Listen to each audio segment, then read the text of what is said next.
사무엘상 18장 1절부터 16절 말씀 보겠습니다.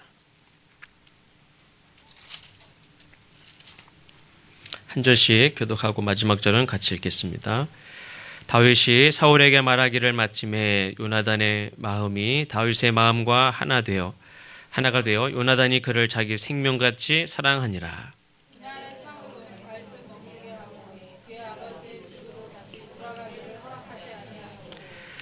요나단은 다윗을 자기 생명같이 사랑하여 더불어 언약을 맺었으며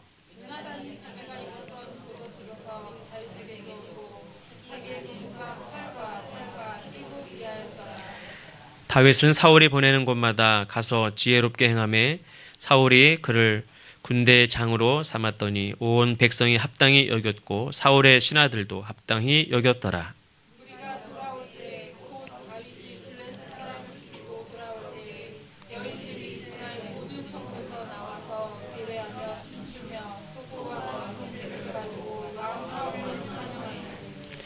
여인들이 뛰놀며 노래하여 이르되 사울이 죽인 자는 천천히요 다윗은 만만이로다 한지라.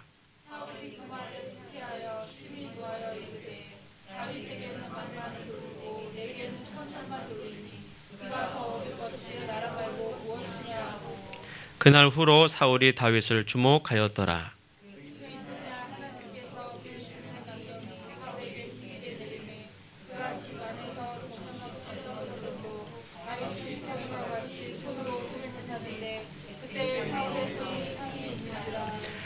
그가 스스로 이르기를 내가 다윗을 벽에 박으리라 하고 사울이 그 창을 던졌으나 다윗이 그의 앞에서 2번 피하였더라.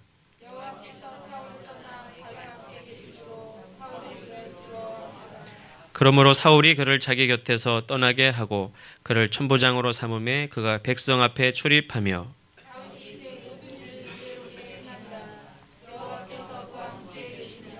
사울은 다윗이 크게 지혜롭게 행함을 보고 그를 두려워하였으나 온 이스라엘과 유다는 다윗을 사랑하였으니 그가 자기들 앞에 출입하기 때문이었더라. 아멘. 우리가 지난주에는 이스라엘과 블레셋이 이제 전쟁을 하게 될 때에 블레셋이 골리앗을 앞장 세워서 1대1로 한 명씩 붙자 이렇게 했을 때에 이 골리앗을 상대하는 사람이 한 명도 없는 그런 상황. 물론 이제 키도 크고 11kg나 되는 창을 그냥 젓가락 휘둘듯이 들고 키가 2m고 갑옷을 입고 그 거인 족속이라고 알려진 아낙 자손의 대표적인 그런 거인이 앞에 서서 한 명씩 나와서 싸우자 했을 때에 그 전에 무기 드는 자와 함께 단독으로 블레셋을 쳐들어갔던 요나단조차도 싸우지 못하고 사울 왕도 그 어떤 장수들도 골리앗과 상대하지 못하고 벌벌 떨고 두려워하는 그런 상황에서 다윗이 골리앗을 상대하여서 싸워서 이기는 그런 일들이 기적과 같은 일들이 일어났습니다. 다윗이 골리앗을 어떻게 이겼느냐? 우리 지난주 나눈 말씀대로 골리앗은 물론 키도 크고 그 많은 사람들 중에서 한 사람도 내가 죽으면 죽더라도 내가 저놈하고 싸워야겠다. 저 모욕적인 말을 더 이상 들을 수 없다. 그리고 최소한 예를 들면 그 백제와 신라가 싸울 때도 누구죠? 관창 을 내보내가지고 죽을 거 뻔히 알죠. 젊은 화랑이 나가서 싸우면 죽죠. 그럼에도 불구하고 나가서 탁 죽으니까 그때에 군대들이 사기가 올라가가지고 저 죽음을 헛되지 않게 하겠다 하면서 나가서 싸워서 이기지 않습니까? 근데 최소한 그런 사람조차도 없는 상태입니다. 싸움을 이기기 위해서는 어떤 때는 목숨을 버리는 희생도 필요한데 내가 그렇게 하겠다라고 나서는 사람조차도 없는 그런 상황입니다. 전에도 말씀드린 대로 호주 장로교회에서 어떤 선교사가 우리나라의 인천으로 와서 부산으로 선교지이기 때문에 부산으로 내려가야 되는데 이게 아마 그 배 항로가 인천으로 일단 다 개항된 곳이 인천이기 때문에 인천으로 왔는지 부산으로 바로 가면 될 텐데 인천으로 와서 인천에서 걸어서 몇 개월을 부산으로 내려가다가 병에 걸려서 도착해서 죽었어요. 그러니까 선교를 해보지도 못하고 부산 도착하자마자 죽었어요. 그때 호주에 있는 많은 교회와 청년들이 그 죽음을 우리가 헛되지 않겠다. 그러면서 많은 선교사들이 헌신을 해서 그 해에 100여 명이 넘는 그런 선교 자원하는 그런 청년들이 자원을 해서 우리 조선으로도 오고 수많은 곳에 이렇게 선교가 된 그런 역사도 이제 있습니다.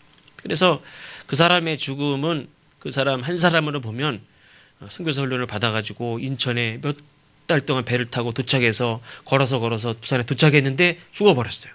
그게 뭡니까? 아무것도 아니지. 참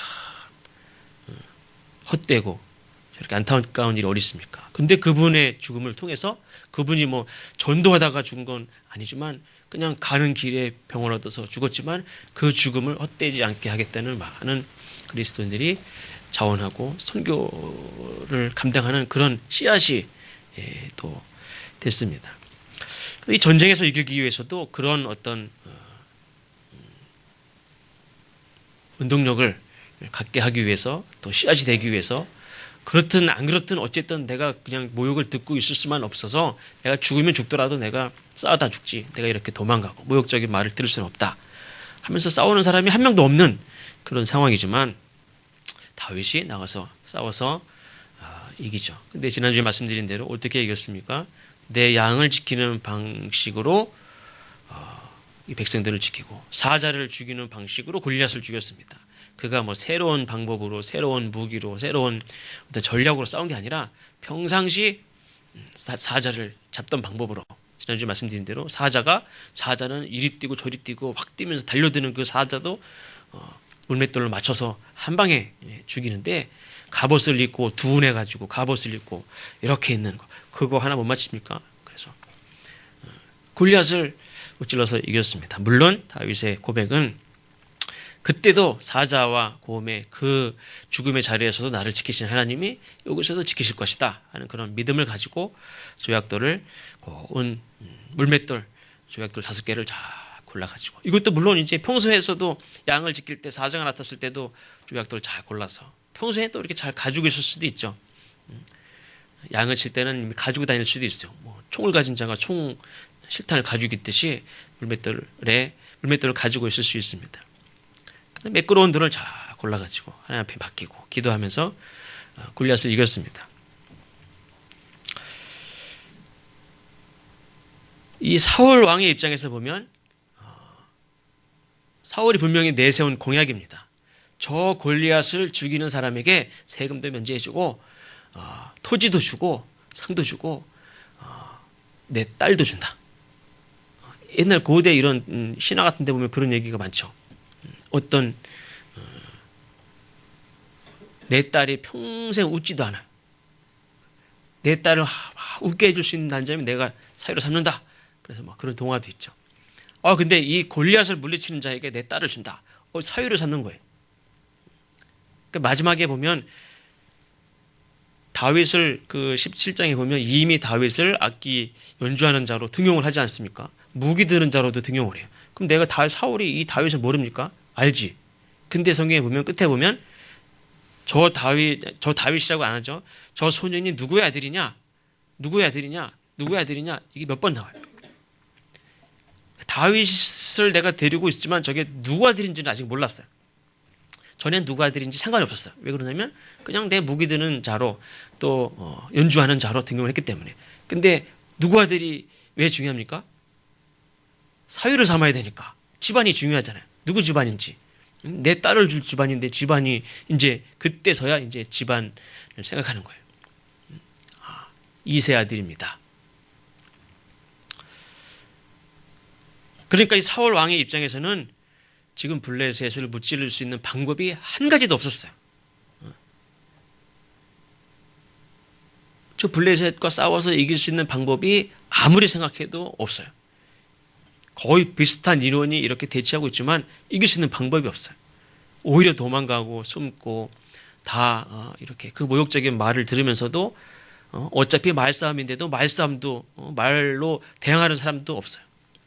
그렇게 위축이 되고 벌벌 떨고 그런 상황에서 그거를 이겼으니 얼마나 대단합니까? 그것도 피 한 방울 묻히지 않고 한 명의 희생자도 없이 그냥 저 골리앗, 예를 들면 골리앗과 싸우면 10명과 싸우면 보통 그러죠. 남자들 뭐 17대1로 싸웠다는 등 막 그러지 않습니까? 그러니 내가 이만큼 다쳤으니 저것들은 어떻게 됐겠어? 막 이러지 않습니까? 그 골리앗을 죽이려면 얼마나 많은 사람들이 죽어야 겨우 골리앗을 죽이겠습니까? 근데 다윗은 칼 부딪힌 적도 없이 그냥 물맷돌로 쓰러뜨리고 내 칼로 죽였습니까? 그 골리앗이 차고 있던 칼을 뽑아서 그 칼로 목을 뱄어요. 그리고 그 목을 탁 들었어요. 그러니까 순식간에 자기네들이 다 도망가요. 그걸 그냥 끝까지 쫓아가가지고 다 무찌르고 돌아와서 진영을 다 약탈합니다. 그러니까 이거는 있을 수도 없는 일이에요. 거의 불가능해. 같이 전면전을 붙었으면 거의 우리가 30만 명이면 거의 뭐 한 5만 명, 6만 명, 많으면 10만 명도 죽을 각오를 해야 돼요. 그렇죠?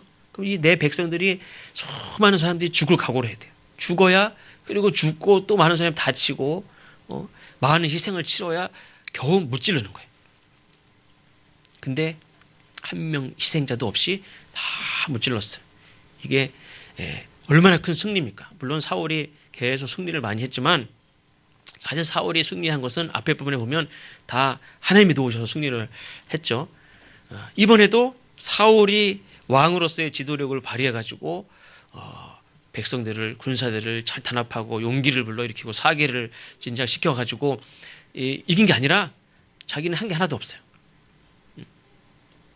백성들을, 군사들을 격려한 적도 없어요. 그냥 오직 다윗이 나서서 싸워서 이긴 거예요. 그러니까 웬만하면 전쟁을 이제 고대에서는 왕이 나를 따르라 해가지고 막 싸워서 승리했을 때 마지막 결론은 뭡니까? 우리 왕 만세, 우리 왕 만세. 근데 지금은 결론이 우리 왕 만세가 아니라 다윗 만세가 됐어요. 근데 사실 그래도 백성들은 야, 사울왕 그 한 번의 전쟁으로 인해서 사울왕을 끌어내리고 다윗을 왕으로 세우느냐? 절대 그렇지 않아요. 사울왕은 사울왕이에요. 그래서 천천히고 다윗은 만만인데 다윗이 이렇게 그 골리앗을 죽인 걸 알기 때문에 다윗을 만만히 돌렸지만 사울도 사울왕이니까 사울왕이 있으니까 나라가 있는 거지. 그런 생각이 다 있어요. 그래서 사울왕을 무시하는 게 아니에요. 여기서 천천히고 만만이라는 말은 사울왕은 볼 것도 없고 다윗이 최고다 이런 의미는 아니에요.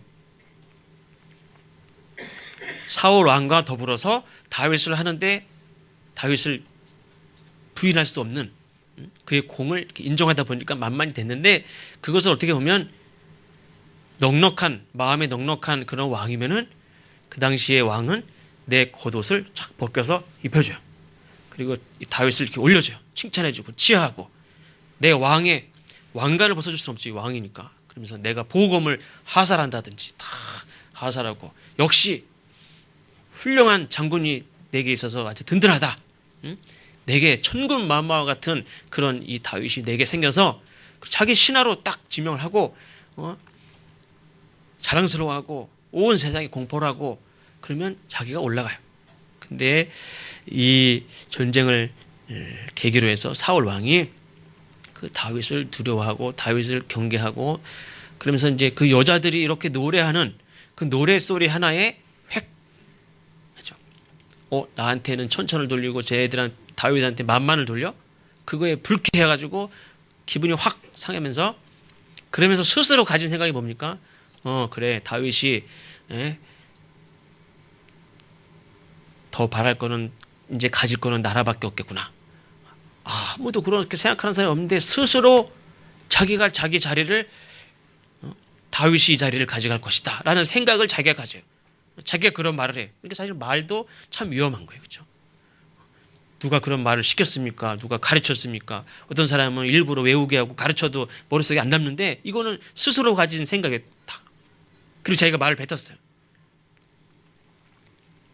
그러니까 골리앗을 무찌르고 이 나라를 지킨 그 승리의 기쁨도 잠시고 이 사울은 아무도 감당할 수 없었던 골리앗을 무찌른 그게 기쁘지 않습니까? 다양한 일이고 이 나라가 지켜지고 만약에 거기서 져보십시오. 그러면 자기 건장한 남자들, 남편들, 청년들이 다 죽고 다 내 마을은 도시는 다 약탈당하고 여자들 다 끌려가고 먹을 걸 다 뺏기고 나라는 다 초토화되는 거예요. 그럼 전쟁을 승리했으면 승리의 기쁨을 하나님께 영광을 돌리고 다윗을 훌륭한 장군으로 다 치하해주고 그러면 참 좋은데 다윗은 그런 건 다 사라졌어요. 오직 어떤 생각에 골몰합니까? 다윗 저놈이 어떤 놈인가? 그래서 원래는 블레셋으로부터 이 나라를 어떻게 지켜내고 나라를 국방을 튼튼히 하고 이 나라를 튼튼히 할까 이런 생각을 가졌었는데 생각이 이렇게 그래도 이 정도 됐었는데 오늘 전쟁으로부터 해서 순식간에 이 사울은 모든 삶의 생각이 어디로 갑니까? 다윗에게로 딱 꽂혀요. 그날부터 다윗을 주목하는 거예요. 왕이 가져야 될 시야는 전체 나라예요. 내 나라만도 아니고 블레셋도 보고 다 근방 나라를 딱 보면서 더 나아가서는 하나님이 이 나라와 이 세상을 어떻게 보시는지 이걸 보면서 하나님의 뜻을 마음에 품고 나라를 다스리고 다른 나라들과 이렇게 외교도 하고 그렇게 해야 되는데 이 사울왕은 오늘 사건으로부터 해서 이 사울은 평생 죽을 때까지 딱 모든 삶의 중심이 어디로 갑니까? 다윗에게 꽂혀요. 다윗이라는 한 사람에게 딱 꽂혀요. 다른 거 다 필요 없어요. 어떤 사람은 막 성공을 향해서도 막 가족도 필요 없고 다 필요 없고 친구도 필요 없고 성공을 향해 달려가는 사람이 있지 않습니까?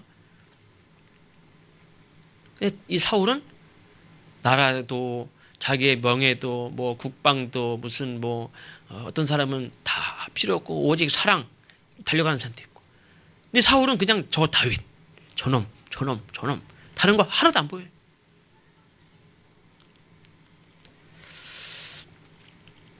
그러면서 그날부터 이 사울의 마음은 혼란스러워지고 더 혼란스러워지고 그 악한 영에 의해서 하나님이 악한 영을 이렇게 시험하실 때 그냥 하나도 절제할 수 있는 힘도 없고 거기에 그냥 무방비 상태로 반응하고 미친 짓을 하고 막 그러는데 더 심해집니다.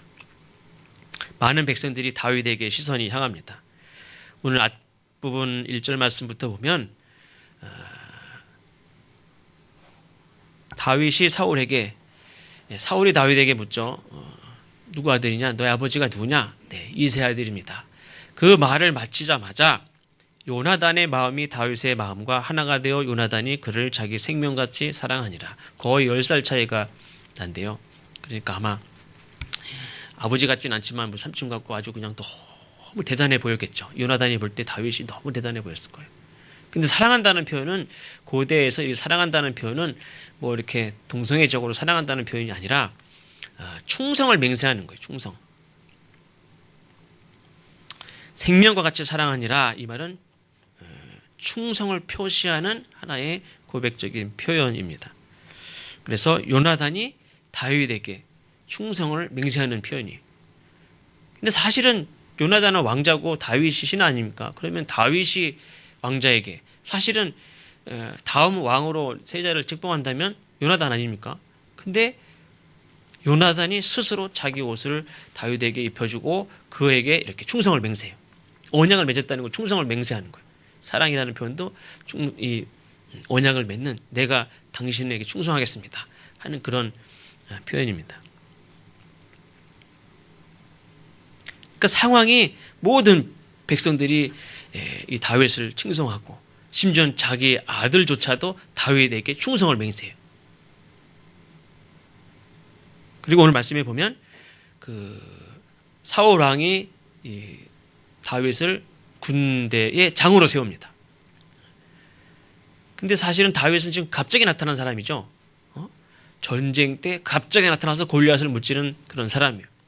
그러니까 이병부터 일병되고 상병되고 병장되고 하사되고 막 그런 진급을 한 사람이 아니고 요즘에는 직장이 많이 없으니까 요즘에 군대에 가서 말뚝을 받고 아니면 뭐 하사관 교육을 받든지 아니면 뭐 육사에 들어가서 이렇게 소위 임금관에서 이렇게 가는 사람들도 보면 그냥 최고 그냥 군대에 가서 절대 안 나오려고.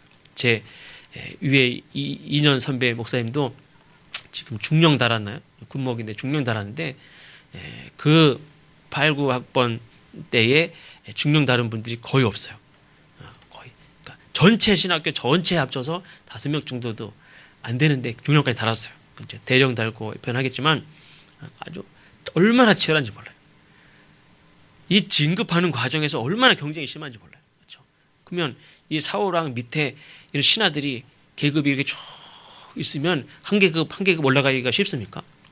전쟁 한 번 해가지고 공을 세워야 겨우 올라가는 거예요. 그렇죠? 목숨 걸고 싸워야 계급이 올라가요.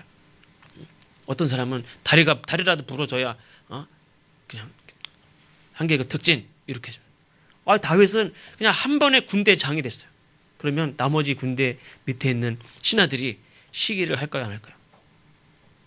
당연히 시기하죠. 저놈은 어떤 놈인데 아무리 골리앗을 무찔렀지 사람들이 계급 있고 질서가 있지 어떻게 갑자기 저 사람을 그것도 나이도 새파란 걸 군대 장으로 세우면 누가 거기에 복종합니까? 아무리 왕이지만 어떻게 저럴 수 있습니까? 근데 성경에 보면 모든 신하들이 군대 신하들이 백성들이 다 합당하게 여겼다고 그랬어요. 아무도 토를 다는 사람 없어. 당연하지. 다윗이 군대 장? 오케이. 그럼 군대 장을 했던 사람은 다 괜찮다고 그랬으니까 그 사람도 그랬을 거예요. 그러니까 그런 상황이에요. 그런 상황. 오히려 당연하게 여기고 기뻐할 정도였습니다. 다윗이 백성들로부터 지지를 받고 칭송을 받고 군대의 장이 갑자기 양치던 놈이 땅에 양 맡겨놓고 와가지고 열받아가지고 저거 하나님을 모욕해 이스라엘 백성들을 모욕해 저걸 가만둬 그래가지고 그냥 사자 때려잡듯이 잡아가지고 죽였는데 골리앗 한번 무찔른 걸로 군대의 장이 됐어요. 많은 백성들이 이 왕과 함께 이 승전가를 노래를 부르면서 성으로 들어오는데 백성들이 다 다윗을 칭송합니다. 제가 다윗이면 아마 저도 아마 막 염치가 없고 아니 저 사람들이 무슨 나를 잡아먹으려고 나를 죽이려고 그러나 어떻게 왕이 옆에 있는데 왕은 천천히고 다윗은 만만 그러면 내가 그걸 듣고 있으면 나는 어떻게 됩니까? 사울 왕한테 죄송합니다. 저 사람들이 미쳤나 봐요. 죄송합니다. 이렇게 해서 되는 문제도 아니에요.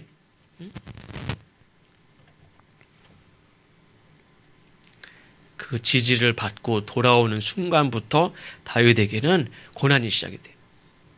다윗이 그랬죠. 아까 말씀드렸죠. 다윗은 이미 하나님께 왕으로 기름 부음을 받았어요. 왕관은 쓰지 않았지만 다윗은 왕이에요. 왕의 역할은 꼭 왕자에 앉아가지고 명령을 내리기 시작하고 신하를 부르기 시작해야 왕이냐? 그렇지 않아요. 하나님이 세우신 왕은 왕의 임무는 첫 번째 임무는 골리앗과 싸워서 이기는. 그래서 하나님이 함께 하시면 골리앗 그런 게 문제가 아니고 우리의 현실은 어떤 사람의 현실은 골리앗이라는 게 현실이지만 우리의 현실은 하나님이 이기게 하시는 게 현실이고 그 모욕하고 하는 자들을 무찌르는 승리하는 이것이 우리의 현실인 것을 현실을 만들어내고 그게 현실이 될 것을 믿고 그렇게 믿음으로 사는 사람. 많은 사람은 두려워하지만 하나님의 역사는 믿음 있는 사람의 삶을 통해서 역사가 움직여진다는 것을 다윗이 실제로 보여줬어요. 사람의 역사는 30만 명이 싸운다고 역사가 바뀌는 게 아니라 세상에 그렇대요. 어떤 사람들은 이 세상에 10년이면 강산이 변한다고 그러는데 요즘에 1년이면 다 변한다면서요. 그러면서 이 세상의 역사는 포크레인의 역사래요. 포크레인의 역사. 어제도 이렇게 얘기를 하는데 노영호 목사님이랑 제가 얘기하는데 아파트 단지가 지금 막 단지가 생기지 않습니까? 그럼 저기 50년 되면 어떻게 될까요? 부셔서 저 콘크리트를 버릴 데가 없대요.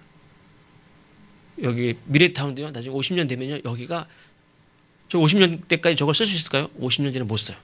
그러면 저거를 부셔서 버릴 데가 없대요. 이 지구상에. 제가 얼마 전에 교동을 강화도를 갔다 왔는데 교동에 어떤 목사님이 거기는 지금 다리를 놨지만 다리를 놓기 전에는요. 거기에 무슨 집을 헐고 집을 다시 짓잖아요. 그럼 콘크리트 집 같은 거 다 부시고 다시 져요. 그럼 콘크리트를 이거는 저기 녹음에 지워주세요. 콘크리트를 어떻게 합니까? 원래는 다 폐기물로 나가야 돼요. 그냥 묻어버려요. 그냥 파고는 딱 다 묻는데요. 교동에는 다 밑에 산업 폐기물들이 다 묻혀있대요. 그거를 다 해가지고 덤프 트럭으로 몇 대를 해가지고 그 배에 싣고 갖다 버리면 돈이 얼마인데. 그냥 묻어버리면 되지. 그걸 왜 밖으로 내보내요? 거기에 어차피 뭐 파출소, 뭐 승객들 몇 명밖에 없는데. 밖에서는 막 쓰레기 다 태우는데 거기는 다 막 걸려도 그 안에서는 쓰레기 다 태운대요. 그냥. 비닐도 태우고 다 플라스틱 태우고 다 태운대 그냥. 누가 뭐라는 사람도 없어요. 거기 음주운전 해도 아무도 안 잡아요. 왜? 다 동네 사람들 아는 사람들이.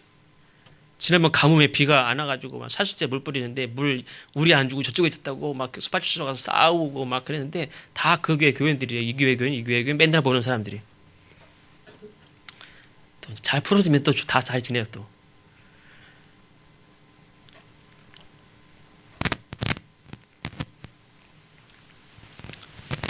이 사울 왕과의 아주 오랜 동안 이 사울 왕과의 이제 사울 왕 때문에 생기는 이 고난이 다윗에게로 이제 시작이 됩니다. 백성들로부터 지지를 받는 그 순간부터 다윗에게 고난이 시작돼요. 인정받는 순간 고난이 시작돼요.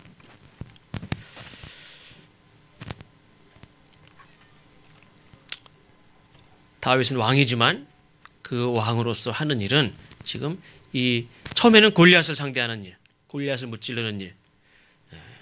그러나 이제는 무슨 일이 생깁니까? 골리앗은 이제 문제가 안 돼요, 사실은.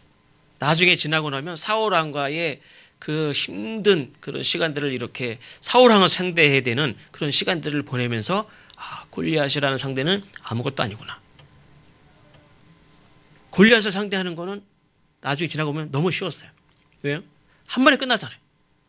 조약돌 5개 다 쓸 필요도 없었어요. 조약돌 5개 가지고 골랐지만 던지고 쓰러져서 그 칼 빼가지고 죽인 거 끝이었어요. 근데 사울을 상대해야 돼요. 골리앗이 우리에게는 큰 문제 같고 우리의 삶에 큰 벽 같죠. 근데 골리앗을 못 찌르는 건 보니까 뭐 아무것도 아니었어요. 다윗이 감당해야 될 상대는 그게 뭐 악한 자도 아니고 무슨 뭐 막 그렇지만 사실 다윗의 인생에 정말 넘어야 되고 그 사울 때문에 넘어지지 말아야 되는 사울을 넘어서야 돼요. 사울을 감당해야 돼. 그게 다윗이 하나님께 왕으로 기름 부음 받은 자로서 해야 될 굉장히 중요한 일 중에 하나였어요. 나라를 다스리는 일보다 더 중요했어요. 골리앗과의 싸움은 한순간에 끝났지만 이 사울 왕과의 싸움은 거의 한 20여 년 동안 계속됩니다. 백성들도 지지하고 그 신하들도 다 다윗을 지지하고 기뻐하는데 문제는 사울 왕이에요. 맨 처음에는 사울이 골리앗과 싸우도록 허락을 해주고 자기 갑옷을 입혀주고 여호와께서도 함께 하시기를 원하노라. 축복했던 그런 왕. 그리고 저 골리앗을 죽이면 내가 딸을 주겠다. 끝까지 했던 그 왕인데 이 다윗이 승리했을 때 넉넉한 마음으로 치하하고 이렇게 격려해주고 전에도 말씀드린 대로 그 누구죠? 삼국지에서 조자룡 장군이 막 싸워서 계속 이기고 있으니까 조조가 야 나한테는 저런 장수 하나 없나? 유비는 참 좋겠다. 저런 장수 있어서 그렇게 부러워했다고 하듯이 사람들이 야 블레셋 왕이 볼 때 자기는 골리앗이 있어서 어딜 가든지 이길 수 있다고 생각하는데 그 골리앗을 한 방에 탁 무찌르고 사기가 올라가고 나라를 지키고 그랬던 다윗. 야 그리고 그 앞으로도 계속 다윗이 승리하지 않습니까? 그랬을 때 주변의 나라들이 야 사울은 참 좋겠다. 저런 용맹한 장수를 둬서 사울이 지난번에도 말씀드린 대로 이 사울이 계속 용맹한 장수들을 많이 끌어들였다고 하지 않았습니까? 사실 그 군사들이 거의 다 용맹한 사람들이에요. 근데 거기에 다윗까지 있으니 사람들이 볼 때 얼마나 좋습니까? 그런데 사울은 그 좋은 신하로 바로 세우고 그 신하를 통해서 자기가 하고자 하는 일들을 얼마든지 잘 할 수 있는데도 불구하고 그거는 다 올 수도 없고 그리고 그냥 사울을 주목하여 어떤 마음으로 주목했습니까? 시기하는 마음으로 주목하여 보는 순간 그의 인상은 그 순간부터 그냥 파멸로 가는 거예요. 급격하게. 앞에서 이미 사무엘 선지자나 뭐 이런 관계 속에서도 하나님께서 너는 왕의 자격이 없다. 그때도 있었지만 지금 이 골리앗을 상대하고 다윗을 만나는 순간 이 사울의 인생은 급격하게 망가지고 스스로도 영적으로도 정신적으로도 아주 그냥 점점 완전히 미친 사람이 되는 그런 모습을 볼 수가 있습니다.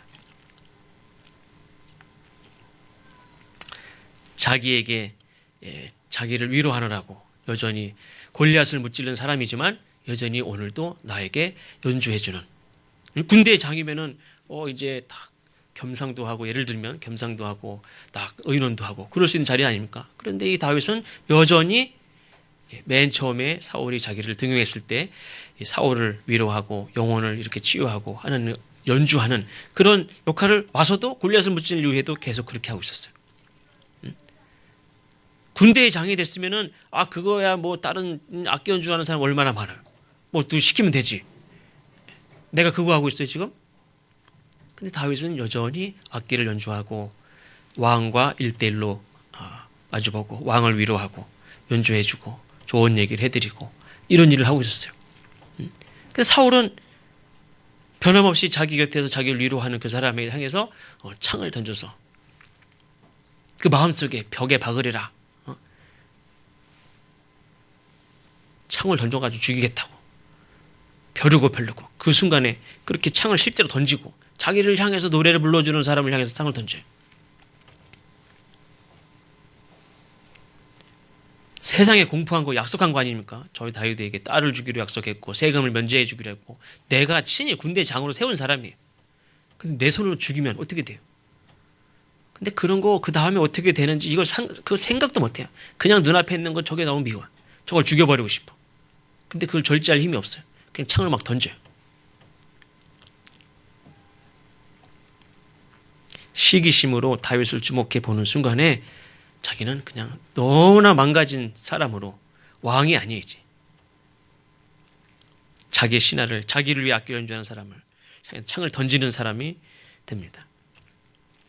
이런 사람과 앞으로 계속 지내게 되는 게 그를 믿고 그를 섬기고 그를 살리고 심지어는 내가 저 사람을 죽일 수 있는 결정적인 기회 있음에도 불구하고 나는 그 사람을 지키고 그 왕을 살리고 그 사람을 돕고 그 왕을 위하여 사는 인생을 다윗은 계속 살아야 되는 나를 향해서 창을 던지는 사람을 위하여 내 목숨을 바쳐야 되는 그런 인생을 이제 살게 됩니다. 그게 다윗이 해야 되는 일이었어요.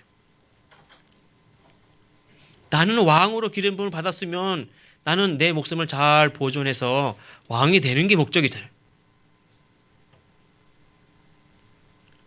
병장 말년에는 저는 병장 가본 적이 없어서 잘 모르겠는데 낙엽도 조심해서 밟으라면서요. 조심조심 몸조심 잘해서 제대를 해야 되잖아요. 나는 왕으로 임명을 받은 사람이 내 옥체를 잘 보존하고 그래서 해야지. 내가 왜 어차피 하나님이 버린 저 왕을 향해서 내가 목숨을 버립니까? 잘못하면 내가 이렇게다가 딱 던지는 걸 봤으니까 피했을까 망정이지 여차하면 창 날라오면 자기 죽는 거예요. 그 사람하고 내가 왜 가깝게 그를 위해서 노래를 부르고 그 사람을 위해서 진심으로 그를 위해 기도하고 그를 위해 충성하고 나중에 보면 천부장으로 삼아요. 그러면서 백성들 출입하게 하였다. 출입이라는 건 말은 뭐냐면 전쟁터에 나가서 싸웠다는 거예요. 천부장으로 삼아서 전쟁터에 나가서 싸우겠다는 거예요. 계속 전쟁터로 내보내요. 그게 뭐냐면은 공을 세우라는 말이 아니라 나가 죽으라는 거예요.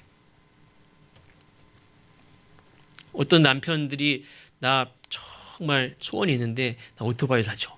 그럼 오토바이 사주면 나가 죽으라는 거라며. 사주면 그건 이제 불꽃이었대 마음대로 하라는 거래. 근데 오토바이 사지 말라고. 그러면 그래도 정이 있다는 거래요. 이렇게 당신 죽으면 안 돼. 그거고 오토바이 사달라고 그러는데 그래 사. 그거는 그냥 그 기회에 어떻게 다시 살아보자. 그런 거래요. 근데 맘먹으면 아버지가 어머니가 오토바이 반대하는데 억지로 산 거죠. 네. 그래서 우리 그 지방에 어떤 목사님네 아들도 오토바이를 지난번에 갔더니 다 손질하고 있더라고요. 그냥 그 치원대고 그 체인을 닦고 막 그러고 있더라고요. 가지고 BMW 무슨 뭐라고 그랬는데 이름은 잘 모르겠는데 그거에 막 공을 들이고 있어서 추운데 맨손으로 막 다 묻어가면서 닦고 있어요. 그래서 그거 한번 싹 청소하려면 돈 주고 맡기면 싹 해줄 텐데 그래서 제가 손으로 해야 이게 정이 가고 뭐 얼마나 귀하게 여기는지 몰라요. 근데 얼마나 위험해요. 제 친구 중에서도 광호라는 친구가 있었는데 등치도 좋고 그냥 뭐 뚱뚱한 친구인데 오늘 오토바이 타고 가다가 뭐에 탁 밟아가지고 붕 날라가지고 달리던 속도로 탁 치면서 붕 날라가지고 탁 부딪혔는데 전봇대 가서 부딪혔어요. 근데 겉으로 부러지거나 부딪힌 데 없는데 배가 너무 왔는데 3일 동안 끙끙 앓다 보니까 이미 뱃속에서 장이 터진 거였어요. 그때 모르고 나중에 병원 갔더니 이 목 밑에서부터 배꼽 밑에까지 쭉 등치가 크니까 여기서 이 정도에 쭉 째가지고 이렇게 다 째고 해가지고 봉합해가지고 아유 너 왔냐 뭐 그러더라고. 그거 보고 야 오토바이는 그냥 한순간이 한순간 큰 버스가 잘 뒤집어질까 안 뒤집어질까요? 잘 뒤집어져요. 그렇게 가끔 YTN이나 이런 데서 사고 난 거 보여주잖아요. 그러면은 이렇게다가 승용차 같은 거랑 탁 부딪혀. 그럼 승용차는 이렇게 쾅쾅쾅 하는데요. 이렇게 해서 탁 뒤집어지는 건 큰 차들이더라고. 잘 뒤집어요, 큰 차도. 천부장을 삼아가지고 탁 내부 출입하게 했더라. 이거는 나가 죽으라는 거예요. 자기가 창을 던져도 하나님이 자기에게 떠나서 다윗을 지켜줘요. 나가서 죽으라고 천부장을 삼아가지고 계속 전쟁터에 내보내는데 안 죽어요. 오히려 공을 세우고 들어와서 백성들이 오히려 더 사랑하는데 보면은 온 이스라엘과 유다가 다 사랑하더라. 사실 다윗이 천부장에 대해서 전쟁터에서 승리하고 돌아올 때 이미 온 이스라엘과 유다가 다 다윗을 사랑했어요. 이스라엘과 유다가 나눠졌지 않습니까? 나중에 사울이 북쪽 많은 지파, 다윗만 유다 지파 쪽에 왕으로 세워졌다가 나중에 통일이 되는데 이미 그 나눠지기 전에 왕이 되기 전에 이미 다윗이 천부장일 때 온 이스라엘과 유다가 다 다윗을 사랑했어요. 그러니 사울이 볼 때는 얼마나 두렵습니까? 근데 두려운 모든 마음이 그 시기심 하나로부터 시작이 돼가지고 두려움과 자기가 이렇게 아무도 예상치 않는 그걸 예상을 하면서 두려워하고 미워하고 시기하고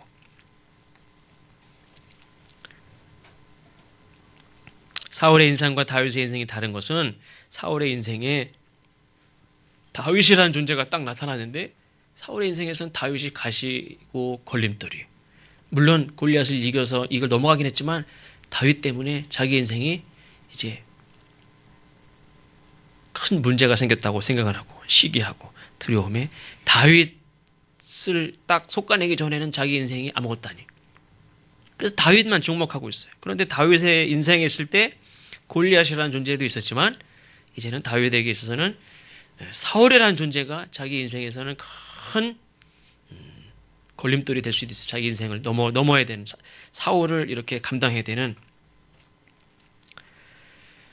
다윗을 힘들게 하고 다윗을 실제로 위험하게 하고 사울 사도 바울에게 있어서는 이 육체의 질병이 가시같이 다윗의 인생에서는 이 사울이라는 존재가 평생 가시 같은 그런 존재라고도 볼 수 있습니다. 그런데 문제는 사울은 다윗에게 딱 꽂혀가지고 다윗 때문에 자기 인생이 해야 될 일들을 못하고 힘들게 망가져가요. 그러나 다윗은 물론 똑같이 어떻게 보면 다윗도 사울이 자기 인생에 큰 걸림돌이고 가시 같은 내가 이미 진짜 이게 하나님이 왕으로 기름 부음 받은 자인데 그리고 사울이 자기를 이렇게 내가 무슨 사울을 당장 죽이고 내가 왕이 된다는 것도 아니고 내가 뭐 억지로 왕이 된다는 것도 아니고 장차 하나님 알아서 하실 일인데 내가 지금 뭐 사울을 내가 자리를 뺏겠다는 겁니까? 그것도 아닌데 이 사울 때문에 평생 다윗이 힘들지만 그 다윗은 사울에게 주목하지 않고 우리가 현실이라고 볼 때 다윗에게 있어서 현실적인 문제는 사울일 수 있죠. 그러나 다윗은 사울을 주목하기보다 하나님을 주목하죠. 그게 이 전체적인 맥락 속에서 다윗의 인생은 우리 눈에 보이기에는 사울이라는 사람이 사울 왕과의 그런 힘든 그런 인간관계가 사울이라는 사람이 제일 십자가고 넘기 힘든 그런 문제같이 보이지만 다윗은 그 문제에 집중하지 않고 늘 하나님을 바라보고 사울을 바라보고 힘들어하고 하는 시간보다 그 시간을 줄이고 하나님을 바라보는 시간을 더 많이 가졌기 때문에 다윗은 사울을 이렇게 넘어갔어요. 그렇죠? 자, 감당을 했어요. 그러나 사울은 다윗을 딱 주목하여 보면서 그 인생은 이렇게 다윗을 우리가 공부할 때도 모르면 어떡합니까? 끈질기게 할 수도 있지만 어떤 때는 이렇게 덮으면 되잖아요. 이렇게 오늘은 그냥 덮어요. 그냥 이렇게 딱 덮고 내일 보면 되지 뭐 이렇게 내일 또 이렇게 또 펴보면 되는데 그거를 그냥 다윗이라는 놈을 다 불키고 잠도 안 자고 저것만 쳐다보고 밤이나 낮이나 그냥 다윗 어떻게 하면 죽일까 다윗만 쫓아다니면서 평생 그렇게 인생을 망가지잖아요. 그러니까 우리가 물론 이제 우리에게 그게 큰 문제같이 다가오니까 그것을 이렇게 눈을 뗄 수가 없죠. 그걸 계속 바라보고 저걸 어떻게 해야 되나 하면서 거기에 내 마음과 시간과 열정과 모든 게 거기에 다 붙들려서 딱 붙어버려요. 내가 떼고 싶어도 안 떨어져요. 내 인생의 모든 불행이 저것 때문에 안 되는 것 같아요. 사실 그렇지 않단 말이에요. 다윗은 사울이 힘든 건 마찬가지예요. 그러나 사울이 내 삶에 딱 들러붙은 그런 존재가 아니에요. 딱 떨어져 있어요. 사울 때문에 내 인생이 잘못된다고 생각하잖아요. 사울 때문에 내 인생이 형통할 길이 저 사울 때문에 내 인생 망쳤다.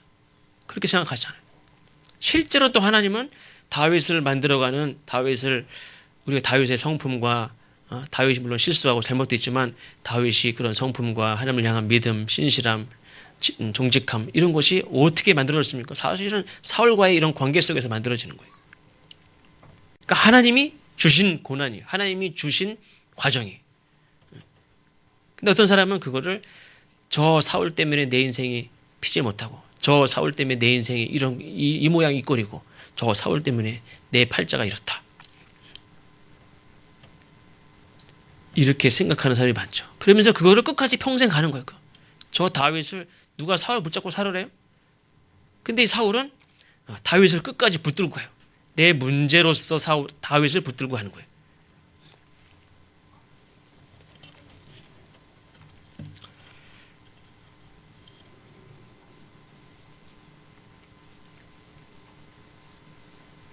우리가 무엇을 주목하느냐에 따라서 우리의 삶이 바뀌는 줄로 믿습니다. 물론 그 사울에게 있어서는 다윗이 경계가 되고 우리 같아도 저놈이 칭찬을 받으면 우리가 그렇죠. 똑같이 있을 때 저 사람이 칭찬을 받으면 괜히 형 동생 간에도 형만 칭찬하면 동생이 열받는데 그렇죠. 두 자매가 있으면은 동생만 이쁘다고 그래. 그럼 기분 안 나쁜 언니가 어디 있어요? 솔직히 기분 나쁘지. 근데 그거에 꽂히면 안 된단 말이에요. 그거에 마음이 꽂은 거, 그게 문제다. 그게 내 삶의 문제가 되면 안 돼. 실제 삶이 그렇다고 할지라도 다 형이 최고래. 동생은 그냥 아니면 다 딱 봐도 얘가 예쁘네. 그 예쁘던 걸 예쁘다 하는데 뭘? 그럼 언니가 안 예쁜 언니는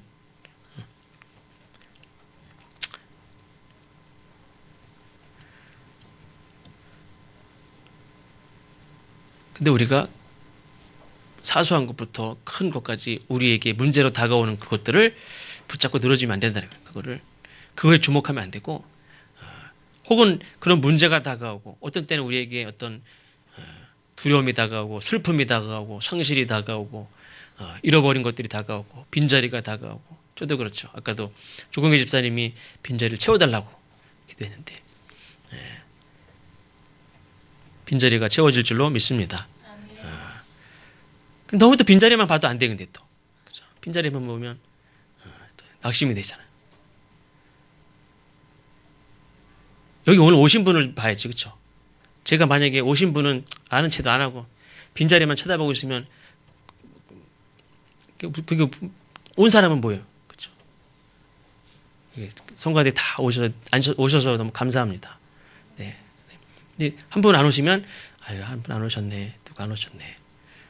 물론 안 오신 것에 대해서 오셨으며 하는 그 기다리는 마음도 있지만 우리가 우리 살면서 잃어버린, 살면서 이렇게 슬픈 일, 어려운 일 이런 것도 있지만 그거에 너무 붙잡혀 살면 안 되겠구나 하는 생각도 같습니다. 이름이 그 전종목이라는 분이 있어요. 이렇게 강의하시는 분인데 들어보신 분이 있을지도 모르겠어요. 전종목이에요. 전종목. 근데 이분이 초등학교 5학년 때 어머니가 돌아가셨대요. 근데 어머니가 이제 암 말기로 돌아가셨는데 누나들이 있었는데 이 둘째 누나가 평상시에는 제일 싸우고 만만하고 뭐 누나 저게 무슨 누나야. 그리고 누나라도 안 부르고 그냥 막 그랬던 둘째 누나인데 어머니가 돌아가셨을 때 너무 상실감이 크고 막 그랬는데 둘째 누나가 딱 자기를 챙겨주래. 그때 누나 같더래. 그때 이제 가지고 나를 챙겨주고 그러면서 역시 내가 엄마 있을 때 막 무시하고 막 그랬는데 자기를 이렇게 챙겨주는 그 누나. 그러니까 누나를 너무 이렇게 사랑하고 누나를 듬직하게 생각하고 잘 챙겨주고 실제 잘 챙겨준 건 아니고 그냥 그렇게 생각을 하고 살았는데 누나가 시집을 가는데 너무 이렇게 잘 살아야 되는데 근데 매형하고 지내지 자기하고 친합니까 이제 뭐. 근데 결혼식 날 당일날 건강검진했던 게 딱 발표가 소식이 왔대요. 누나한테. 근데 그 누나가 위암 말기라는 게 그 결혼식 날 딱 온 거예요. 결혼식을 했어요. 누나가 이렇게 나를 사랑해주고 나를 챙겨주고 더 이상 이런 일은 일어나지 않을 거야. 어머니야 연세 드셨으니까 그런데 뭐 누나는 젊으니까 이겨낼 수 있어. 결국에는 누나도 죽었어요. 그러면서 이제 의미가 없는 거예요. 살고 싶은 마음도 없고 어느 날 내가 죽으려고 그런 마음을 갖고 있는데 다 정리하고 이제 죽으려고 어느 날 그러는데 드는 생각이 뭐냐면 나에게 삶에 잃어버린 사람들도 있지만 이미 내게 이렇게 주어진 좋은 사람들도 있고 이미 앞으로 내게 시간도 있고 이미 내가 가지고 있는 소중한 것들이 많이 있단 말이에요. 근데 그것을 하나도 안 보고 잃어버린 것만 보고서 내가 죽어버리겠다 하는 마음을 갖는 게 내가 사실은 어머니도 중요하고 누나도 중요하지만 그 외에도 중요한 것들이 많이 사실은 있는데 이거는 보지 못하고 그냥 잃어버린 것만 막 보니까 막 죽고 싶은 마음이 드는데 내게 이렇게 주어진 것들을 이렇게 보니까 이것들을 더 사랑하고 이 사람들을 더 관계를 잘 맺고 내게 주어진 기회와 내가 할 수 있는 일들 내가 남을 위해서 살 수 있는 일들 이것을 잘 빛나게 하면 참 좋겠구나 하는 생각이 딱 들더래요. 그래가지고 죽는 거를 딱 포기하고 아름다운 아내를 만나서 결혼을 해서 결혼했다고 그럼 사진을 딱 보여주더라고 이렇게. 저 TV에서 본 거예요. 보여주는데 예쁘신 아내를 받았어요. 그러면서 아이도 있대. 그래서 박수를 쳐주고 근데 그 아이가 또 부족한 게 하나 또 가지고도 태어났어요. 혈루병이에요. 혈루병인가요? 무슨 근데 무슨 이렇게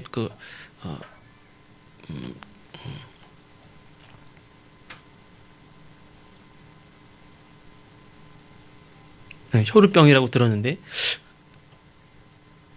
근데 그 상황에서 또 그렇구나 내 인생에 그렇게 생각할 수도 이게 무슨 유전적인 것도 있어서 그런 것 같기도 한데 그렇구나 유전적으로 내려오는 내가 뭐 잘 살고 싶다고 잘 사는 것도 아닌가 보다 이렇게 절망할 수도 있는데 이분은 밝게 그러면서 내가 이 아이가 가지고 있는 자기에게 부족한 것이 있지만 또 이 아이에게는 또 엄마가 있고 사랑하는 엄마가 있고 아빠가 있고 친구들이 있고 앞으로 살아가는 기회가 있고 축복해 주는 사람들이 있고 이거를 내가 다 무시하고 이 사람 얘가 병에 걸렸다고 이 아이의 인생까지 내가 나쁘게 보고 불행하게 내가 판단할 자격이 없잖아요.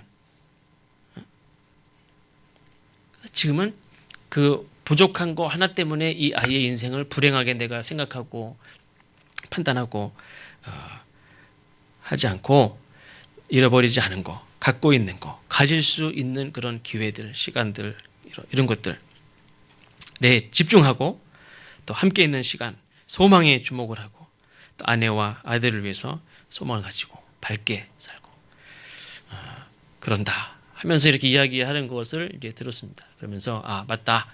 우리가 잃어버린 거, 없는 거, 이 아이가 죽을지도 모른다는 그런 마음을 가질 수 있죠. 죽을지도 모른다. 죽을 수도 있다는 가능성에 주목하지 않는 거예요. 앞으로의 축복받고 또 많은 사람들과 행복을 나눌 수 있는 그런 아이의 인생에 주목을 하지 죽을 수도 있다 이런 그런 그 상황에 주목해서 그거에 계속 괴로워하며 살지 않았다. 엄마 아빠가 이 아이의 그런 무한한 가능성과 복된 삶에 대해서 주목을 해야 이 아이가 복되게 살죠. 그래 이 아이가 자기에게 약점이 있지만 엄마 아빠가 있으니까 자기의 삶이 얼마든지 복되게 살 수 있고 엄마 아빠가 하는 일이 그거죠. 우리의 삶에도 이 사울이라는 사람이 다윗이라는 사람이 어떻게 보면 자기 인생에 복이 될 수도 있어요. 그렇죠? 얼마나 큰 복입니까?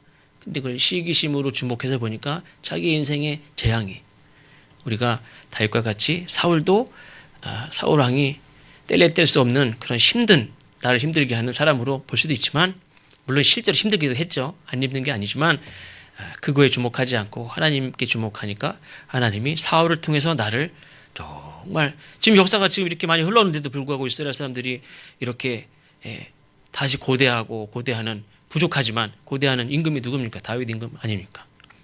부족하지만 그 과정이 어떻게 만들어졌습니까? 사울이라는 사람을 통해서 만들어졌을 수도 있어요. 그가 바로 그냥 그 힘 가지고 딱 밟고 일어서 가지고 하면 할 수도 있을지도 몰라요.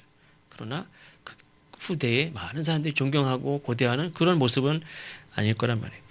그래서 우리가 오늘도 우리 앞으로의 신앙의 삶에 있어서도 물론 우리가 부족한 거, 연약한 거 다 있지만 그것에 우리가 휘둘리거나 묶이고 하지 않고 하나님이 약속하신 거, 하나님 우리에게 주시는 소망을 집중하고 살아가셔서 물론 우리 삶에 사울과 같은 이게 언제 끝날까 하는 그런 문제가 있을 수도 있지만 그것을 결국에는 잘 감당하면서 정말 세상 사람들이 생각지 못하는 훌륭하고 정말 이렇게 믿음의 사람으로 이렇게 세워지는 그 과정을 통해서 세워지는 저와 여러분이 되시기를 바랍니다. 기도하겠습니다. 잠깐 같이 기도하겠습니다. 이런